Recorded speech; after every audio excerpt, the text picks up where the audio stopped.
Already ఇంతకుముందు ఎవరైతే ఒక షాప్ పెట్టుకున్నాం వాళ్ళు ఆల్రెడీ వర్క్ చేస్తూ ఉన్నారో ఏళ్ల తరబడి, వాళ్ళు మళ్ళీ అడుగు బయట పెట్టి కొంచెం మళ్ళీ ఆ కంఫర్టబుల్ జోన్ నుంచి బయటకు వచ్చి మళ్ళీ పరిగెట్టాలంటే చేయరు వాళ్ళు. కానీ ఇక్కడ మెయిన్ ఒక ప్రాబ్లం ఉందండి. సో మనం ఈ మ్యాన్ పవర్ టాపిక్ వెళ్తే ఏమవుతుందంటే, సో వాళ్ళు ఇళ్లలో ఉండేవాళ్ళు మేము ఇంట్లో కుడతామని, ఎందుకంటే ఇది ఎక్కువ ఇళ్లలో ఉండే వాళ్ళకి రీచ్ అవ్వకూడదు. అవును అవును. సో ఫస్ట్ ఆఫ్ ఆల్ ప్రొఫెషనల్స్కి రీచ్ అవ్వాలి. కరెక్ట్. అది ట్యాప్ అయితే ఫేజ్ 1లో, ఫేజ్ 2, ఫేజ్ 3కి మనం ట్యాప్ చేయొచ్చు. కరెక్ట్. ఇప్పుడు ఏమవుతుందంటే ఇది ఎంత చులకన అయిపోయిందంటే మార్కెట్లో టైలరింగ్ ఇండస్ట్రీ, నేను ఇంట్లో కుట్టుకుంటానండి, నాకు చదువు రాదండి, అసలు వాళ్ళకి కనీసం ఫినిషింగ్స్ కూడా రావు. అదే కదా, ఇప్పుడు మన ఇస్త్రీ వాళ్ళకి ఇస్త్రీ బట్టలు ఇస్తే ఎడ్జెస్ కూడా సరిగా మనకి పోదు.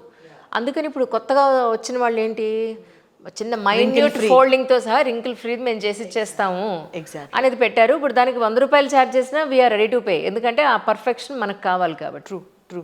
అండ్ చాలామంది డిజైనర్స్ కూడా ఓన్గా లేబుల్స్ పెట్టుకుంటున్నారు, ఓన్గా షాపులు పెట్టుకుంటున్నారు. సిస్టమ్ లేదు. అవును. ఏదో ఒక రోజు ఫస్ట్రేట్ అవుతారు, టైలర్ల కోసం మాస్టర్ల కోసం ఏడుస్తూ ఉంటాం, గాన్. కరెక్ట్. ఈ విధంగా వాళ్ళ ఎంటర్ప్రెన్యూర్ జర్నీ అనేది ఆగిపోతుంది. నేను అలా ఆగకుండా ఈ 3 ఏళ్ళు ఇక్కడికి రావడానికి రీజన్ ఏంటంటే, నేను అప్డేషన్ అవుతూ వచ్చాను.